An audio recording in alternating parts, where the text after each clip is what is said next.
So 2016ला तू जेव्हा गेलास तेव्हा आय गेस तुझा पगार 1 लाख रुपये इन हँड होता, त्यातले तू 40,000 सेव्ह करत होतास. गल्फमध्ये गेल्यावर कसं तुझा इन्कम वाढला आणि कशी तुझी SIP वाढत गेली, जेणेकरून लोकांना कळेल की तुझी पोर्टफोलिओ कसा बिल्टअप झाला?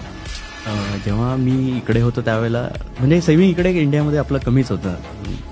जसं गल्फमध्ये गेलो अशी मोठी सॅलरी मिळायला लागली, म्हणजे पैसे भरपूर यायला लागले. स्टार्टिंगसाठी ना कळतच नव्हतं काय करायला पाहिजे, म्हणून मी सेफ्टीसाठी म्हणजे 40,000ची SIP चालू करू. त्याच्यानंतर हळूहळू ज्या वेळेला मला कळायला लागली प्रॉडक्ट हा चांगला आहे, तर मी काय केलं 2016 नंतर आत्तापर्यंत 2024 पर्यंत जे पण माझं इन्क्रिमेंट होत होतं तेवढी एक्झॅक्ट अमाऊंट जी आहे ना ती SIPने वाढवायची. परफेक्ट. कारण की मी असा विचार केला की आपण आता इकडे बाहेर आलो, असा आपण विचार केला आपलं कधी इन्क्रिमेंटच नाही झाला. कारण की त्यावेळेला पण मी ज्या वेळेला गेलो माझ्या पहिल्या सॅलरीमध्ये मी अतिशय चांगलं राहत होतं, लाईफस्टाईल वगैरे सगळी एकदम चांगली होती. मी असा विचार करतो माझा पगारच नाही वाढला कधी.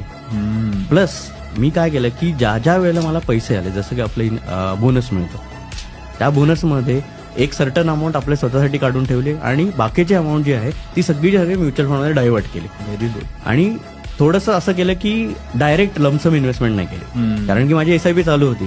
तर तीच अमाऊंट घेऊन मी SWP केली एक्झिस्टिंग फंडमध्ये. मी फंड कधीच वाढवले नाही, फंड तेवढेच ठेवलेत आणि सेम फंड फक्त काय केलं की मनी पंपिंग करत. मनी पंपिंग.